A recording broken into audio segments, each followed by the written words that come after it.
Do all electric vehicles have to be crossovers or SUVs? Hyundai says no, that's why they launched the Ioniq 6.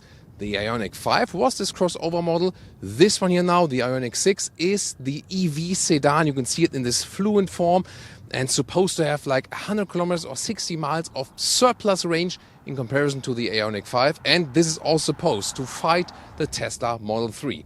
Will this all work? We'll find out with Thomas and Autogefühl in 4K, full screen, full length. Let's go! A lot of our Spanish viewers will be very happy today because in the background we have the Atletico Madrid stadium.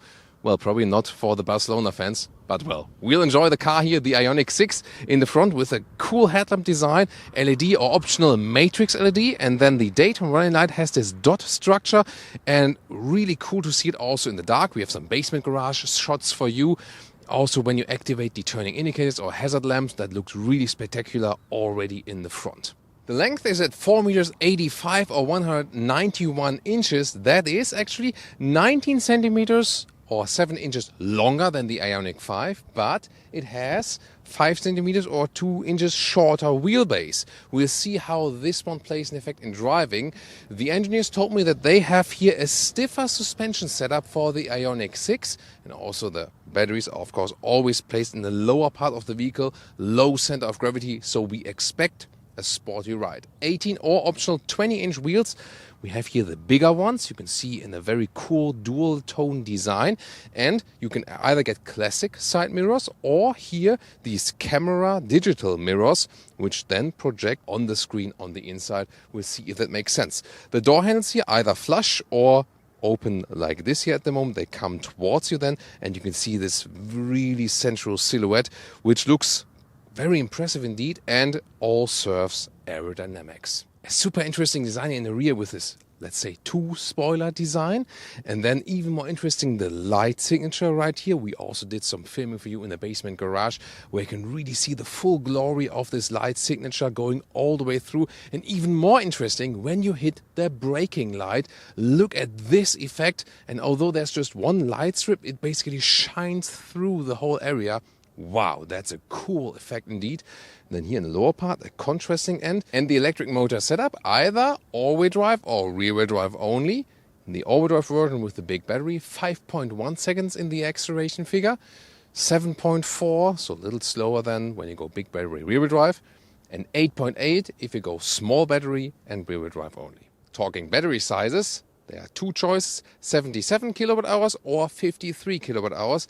Officially, that's the gross figure, Hyundai says, but they're using a buffer between 1 to 2%, so a very small buffer, so the net figure is also somewhat similar. Interesting, Tesla also works that way, whereas, for example, Toyota and Lexus have a big buffer for longer durability of the batteries. Charging flap on the passenger side, AC DC charging, 180 kilowatt peak with a small battery, 240 kilowatt peak with a big battery. Thanks to this 800 volt architecture, you can get great charging times, 18 minutes from 10 to 80% state of charge. In ideal conditions, either when you speed it up on the motorway before the battery is already warm, or when you use this new battery preconditioning. The Ioniq 5 has also been retrofitted for that with a software update, but it only works when you have not too little energy left in the battery, when the battery itself is still quite cold, and you also have to have a certain range left when you have this charging station arrive, and you also need to put it in the car internal GPS. Then the battery preconditioning also works.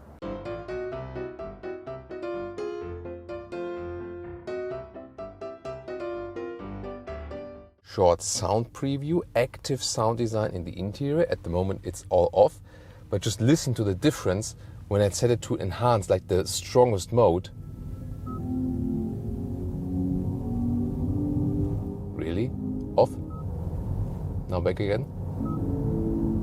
This is the key fob, and really? I mean, this looks like, I don't know, maybe like a 90s Tamagotchi toy, or maybe also something which vibrates and can be used in other places. I don't know.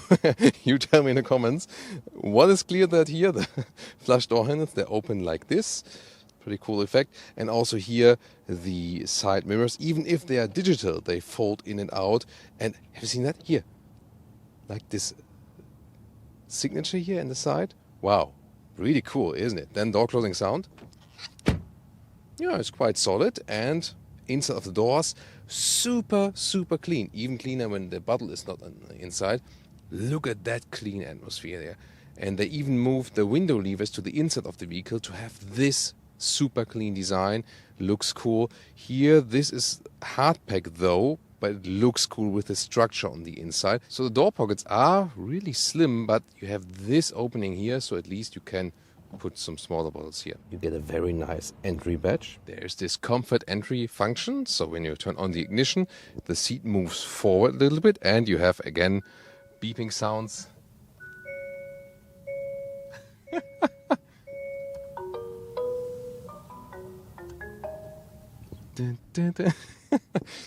Okay, yeah.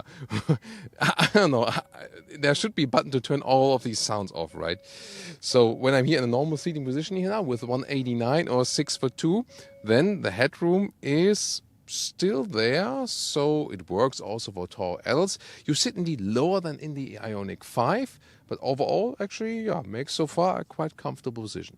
Steering wheel, manual control, up, down, in and out, very smooth from the process. You start with the base fabric seat, and that one is actually more comfortable because it adapts more to the body. Optional then, in Europe, this is animal skin. In the US, the Haptex high-grade leatherette. Yeah, so really don't understand why they went for that choice here in Europe still with an EV launch in 2023. And what's interesting, you can get this relax seat function, and you can have it driver and co-driver side. It is actually this button here, down there, this one here. But I can also control it here with this gentleman's function from here. So I can do it parallel with my seat. So for example, think about a charging stop or something, and you need like 18 minutes from 10 to 80% state of charge. And then you want to do something differently while charging. For example, sleeping. This is also something they intended because they have this even area here that you can work, for example, during a charging stop with your laptop. So when you look at that here, that it stands here in this area in the proper way.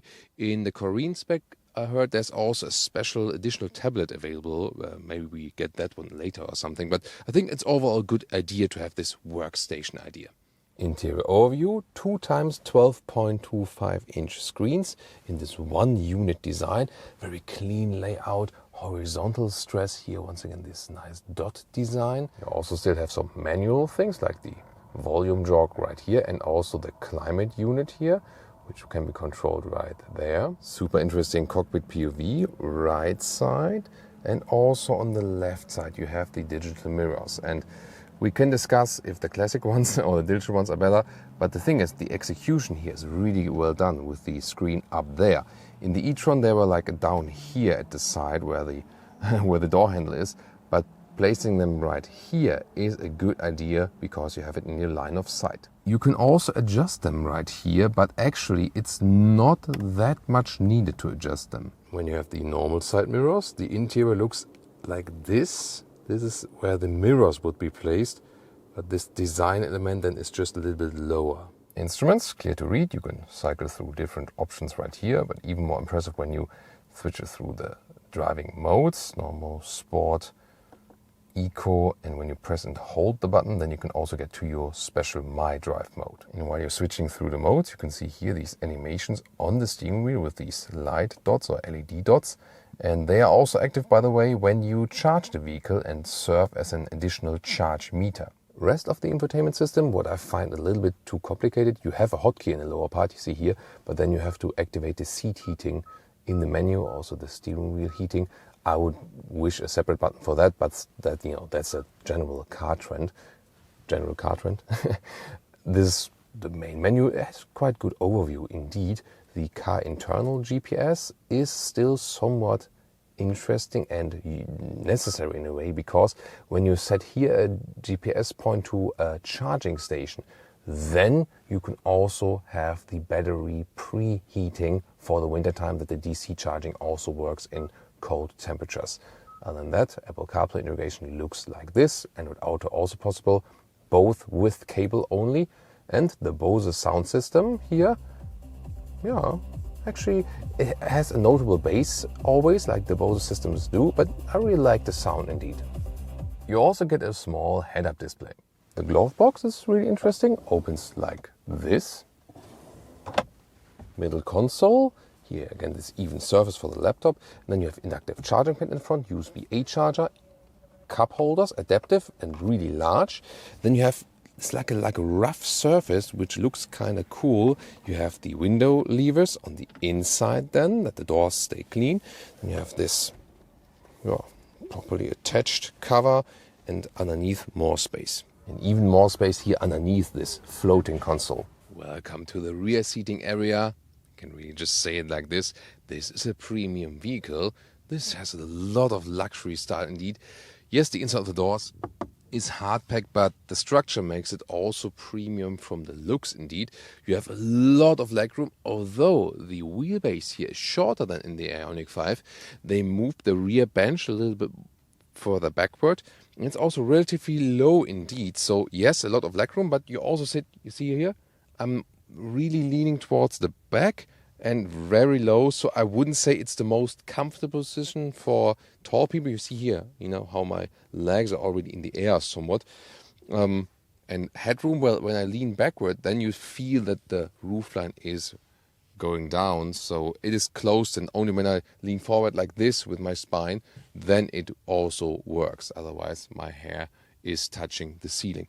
Then you can fold down this here, not adaptive for cup holders though, but from, you know, like closing and opening everything really makes a very solid quality impression. And then there are here some 2 USB-C chargers, and you can also see that we have this totally even floor, so they're really using this EV platform. And here in the back part of the seats, slide this open and you have a proper power socket.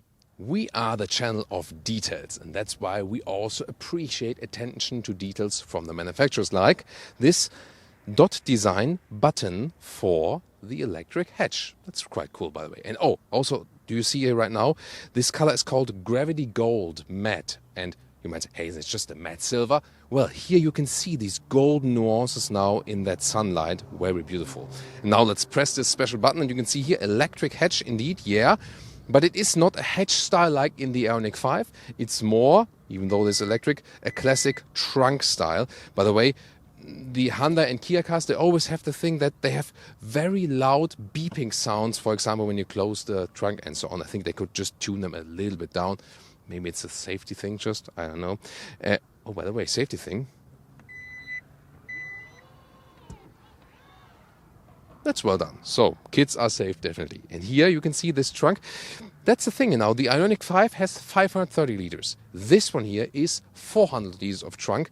So, that sounds little because the height is limited. However, you have one advantage. Here our famous measuring stick is 1 meter or 40 inches in length, and that's approximately the Ioniq 5 trunk. And here you have a little bit longer than, so like 1 meters and 9 and 43 inches. So a little bit longer in the trunk, but not too much longer. However, then again, when you fold the seats, 2/3, 1/3 split, then you get some 195 in meters or 76 inches. That's good. And storage for cables here in the lower compartment of the trunk, small one at least. Or you use the tiny frunk, 45 liters, but for some things it works.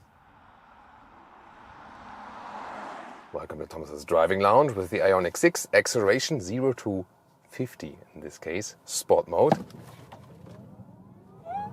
Plop. Whoa, that went really quick indeed. So, yeah, I also got a slide from the passenger seat. Yeah, so it is definitely quick enough to also impress your passengers. The driving modes, when you pin it down, then you have the very same acceleration boost. I talked to the engineer about that. It's just that depending, if you're in eco mode, for example, then like this acceleration curve is more like this, and when you're in the sport mode, it's more like this, so it reacts quicker. But at pin down, actually, they always give you maximum power output. As I said earlier, to 100 kilometers an hour, 62 miles an hour figure is 5.1 seconds actually. Here with the overdrive model and the big battery. Now I'll also zero out the consumption figure. We'll do a big loop now for you. and then we can also give you a realistic figure about the consumption, energy consumption. The thing is that today here, 18 degrees Celsius, it's the ideal temperature basically for the battery. It's not too cold, it's not too warm. Very good conditions here today to score a great consumption figure. And indeed, due to this more aerodynamic form, it's from the form pretty obvious that it will score a better figure than the Ioniq 5. But still, the batteries are the same, of course. So the question is, will it make a significant difference? That is a crucial point. So about these digital mirrors, I'm in general a little bit skeptical about that.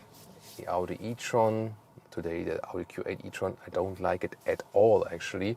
But here the solution is definitely better with these higher placed monitors, and is also a very crystal clear view. So it is just a better execution. That's what I like about it actually. That's pretty cool. And still it's somehow not that realistic in a way, I would say. So when you have the real mirrors, I always feel that they rather convey you a sense of reality, whereas everything you see on screen is good when it's an additional thing and it helps you, but I'm not exactly sure if it's really that useful that it would be like a permanent solution, you know what I mean? However, it has a pro and con thing always. Pro is that you do not have a blind spot. So these cameras are also installed in big trucks, for example. And there I think it's a good solution because they really have more advantages to it. Yeah, but we can discuss that for sure. You also have these aiding lines when you're changing lanes. That's actually pretty cool. And let's see here. Also acoustic warning and a visual warning when someone is in a blind spot. So that's also a good additional feature, and you can integrate it all into the screen. So yeah, as I said, the best solution I've seen yet for these digital mirrors, also from the size and the clearness and so on. I might get used to it indeed. First time on the highway, 100 kilometers an hour, 60 miles an hour, and so far so good from the noise insulation and so on. These aerodynamic factors always help, in this case, of course, to make also the ride more silent. Okay, here I'm still, checking, of course, with the shoulder view. Actually, you're also still supposed to do that. You can set different recuperation factors here for the Ioniq 6. Up to the I pedal, so when you here press all the way to the left side, recuperation shift pedal conditions not met. Okay, that happened. Not sure why that is the case. So usually you can, now it works. Not sure why it didn't work before. So now you heard maybe this beep. This is then the I pedal, and in that case I lift my foot off the throttle and there's strong recuperation, really one pedal driving feeling. If you shut down the vehicle and restart it again, this is basically deleted and it jumps back to level 3. So I pedal cannot be saved as the standard factor to go for, standard setting to go for again. But if you put it here, level 3, level 2 or level 1, that is actually possible. When you restart the vehicle again, that is being saved.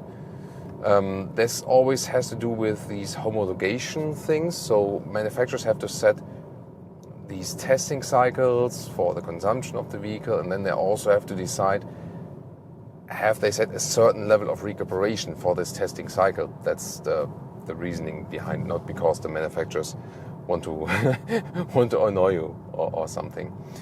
Difference to the Ioniq 5 in the driving feeling, that's very interesting, of course, because they have both the low center of gravity and they have so many equal parts. They both feel kind of similar, yes, but here you more get the feeling of like an executive sedan ride. A little bit longer, a little bit lower, and I would say in the city, maybe dropping off your kids or something, and you have maybe a little bit more overview sitting higher, the Ioniq 5 would suit me better. But when I drive a little bit faster and want more calmness, want to enjoy these aerodynamic factors, here on the motorway, the faster you go, there I would say that the Ioniq 6 has the advantage. It just feels more suitable than for higher speeds. It feels more suitable for, you know, this kind of sedan luxury experience, you know what I mean? So this is probably also one of the major factors what you rather appreciate. If you rather appreciate this crossover SUV style or more the EV sedan style, and you indeed do feel that also while driving. It's really stable on the road when you go your left and right. The steering is rather sensitive, I would say, so it reacts. Yes, there's no dead zone area, but then here you also see that when the legs of the passengers fly around. Yeah, I'm not steering too much, but you already saw that the car was reacting really drastically to it. It also changes a little bit throughout the driving modes. You always see this visualization here also at the steering wheel. So in the sport mode you have a little bit more resistance, which is to me more likable. And this all-wheel drive system, told you earlier, has a rear wheel bias always because the rear electric motor is stronger. And there are different possibilities then, for example also in this special My Drive mode selection. You can most of the time leave it in this normal auto all-wheel drive mode, which is the standard thing. And then the front wheels get decoupled when you actually don't need them. That saves energy, so I think good solution. And of course, when you really floor it out instantaneously, then you also get the front motor support again. But well, when I want to go drifting, it's a good idea that I always have this My mode where I can, for example, set this preferred rear-wheel drive mode only. Yeah, why not? Efficiency-wise, by the way, the best will be the lightest vehicle with the lowest equipment, small battery, rear-wheel drive only. Big battery, all-wheel drive would of course be a little bit less efficient. Then again, just the battery is bigger and therefore you would always have more range. And at the end of this driving part, we'll tell you more about that as for the consumption and for the real-world range and so on. Here on the motorway, really feels at home, very silent, smooth on the road. Now 120 kilometers an hour, let's see. Yeah, it's indeed really windy outside today. You see it here with curly hair Thomas, seen also in the exterior shots. So do you like this car more or curly hair Thomas? Tell me in the comments. So on the motorway, it really feels at home. Then I can also set here this active steering. I can set the cruise control. Right here in the left side of the steering wheel, still real buttons, good. Then let's see how active this steering is reacting. Yeah, also a very smooth process. All of these things have been updated here for the Ioniq 6. Here again, the visual warning that there's someone overtaking. That's very good. Yeah, and I really want to like the richness of the colors and so on. It's so hard sunlight also today outside, and still the screen is really, really crisp, and we've seen it differently and much worse with other solutions by competitors here indeed. So you can really imagine cruising also a longer period of time here with this one on the motorway. Would I prefer it against the Ioniq 5? It's a tough question. I mean, the wide opening hatch, of course, is better with the Ioniq 5 if you compare with this one here. This one more gives some relaxed feeling, I think, because of the lower seating position in a way. The higher seating position maybe helps you with comfort, especially when city driving and so on. It's really, really a tough question. They both come so close. I think it all comes down just to this personal preference, crossover or sedan. It wouldn't be that crucial. Maybe the consumption will be crucial difference, but I don't expect that it will be so large in the difference. So both come close. I think it is just a matter of personal preference. The big competitors, Tesla Model 3, this one here indeed feels much more refined, I have to say, from the interior quality, from the materials and so on, what you touch and feel, driving-wise and so on, so much more refined, this vehicle, just software-wise. And of course the hardware behind the software is actually better with the Tesla, because the software here, also when you check the car internal GPS and so on, super laggy, really old school. And yes, you might use the car internal GPS here indeed, because you want to use the battery preconditioning feature, for example. On the other hand, it's sometimes so bad that you actually don't want to use it, and then you say like, hey, let's use Apple CarPlay, Android Auto, Apple Maps, Google Maps, and so on, and that's it. But here the crucial point is we have CarPlay and Android Auto possibility here, and we don't have that with the Tesla, and that wouldn't drive me actually towards this solution here, because I hate that Tesla doesn't actually offer Apple CarPlay or Android Auto. That's really, really annoying. And yeah, I also realized it here on our test route. Now I took the wrong turn again. This car internal map here is really bollocks. So you need Google Maps or Apple CarPlay. Probably I would just not use then the battery preconditioning feature. You just use the car internal GPS and see about the charging stops yourself. And yeah, I mean, when you power it out on a motorway, then the battery is warm anyway. And now to some agile corners. Let's go to the sport mode. There's no adaptive suspension, so that one actually does not change. A little bit in here from the steering input, a little bit more resistance, and of course a more direct throttle input indeed.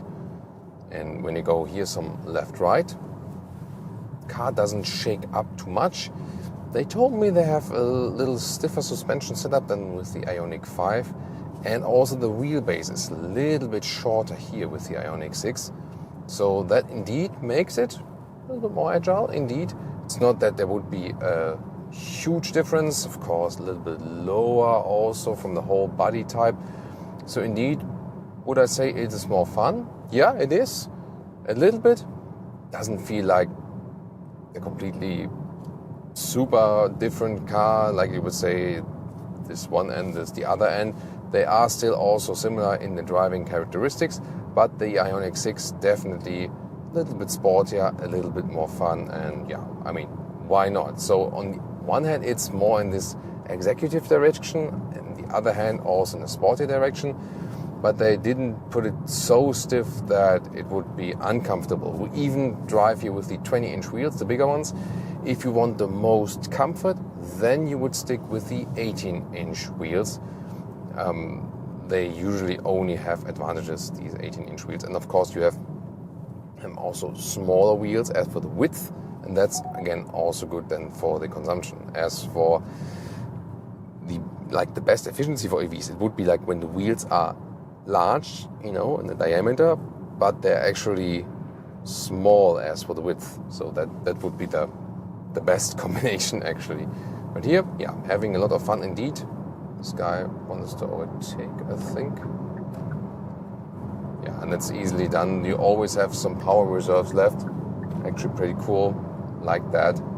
And also the good brake blending. So most of the time you use the recuperation or regenerative braking. And when you need more braking power, then actually the rear brakes are being applied. And you always get the feeling that you maybe would just use the normal brakes. That's actually totally fine. So all the disciplines in driving we have tested, very well mastered. You can get along with it in the city, calm, stable motorway driving, and also fun and agile here on countryside roads and so on. Let's see here in this roundabout. It's also another good test here, still in the sports mode. Of course, it's not like a supercar or something, but here it's also quickly out of the corner. Then you still feel this rear wheel bias. Let me see if I can pick up a different feeling in the normal mode when I'm like here at this. And then to go to the My Drive mode where I have set the rear wheel drive only. Yeah, maybe a little bit, because when you accelerate a little bit harder, the front electric motor is set earlier to on. In the My Drive mode, rear wheel drive only. That's at least what I said. That's what I said, yeah. So it's cool that you have these features available. You can set so much in the infotainment system, and cool that we also can basically individualize our drive mode also in this respect. Consumption and real-world range for today. We did a testing cycle with motorway, countryside roads, city, so everything in it, a realistic mix indeed, and we ended up just a little bit below 18 kilowatt hours on 100 kilometers. That is some 3.5 miles per kilowatt hour. a decent result, not a super great result, but also not a bad result, something average in between, I would say. Can be a little bit more efficient than the Ioniq 5, but it's not that kind of a crucial difference actually. So the real world range then would be something 420 kilometers or 260 miles, which is kind of the average then also in this segment. Here, Hyundai, Kia, Genesis, they are leading in the fast recharging. So when you go in the motorway, then quickly recharge again. This is where they lead at this moment, the competition. Not necessarily that they would have higher range or that they would be super more efficient or something. The Tesla motors there are a little bit more efficient, I feel, and of course their charging infrastructure. So all of the different brands have their different focus. Here definitely one of the main focuses was also that you have a very great premium experience, especially in the interior.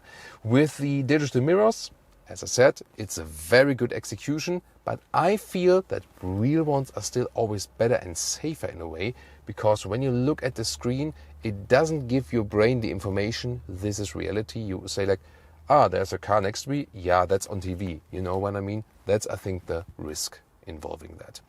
Well, of course, you should compare the competitors internally, like the Kia EV6, but there's also the ID.7 coming up by VW.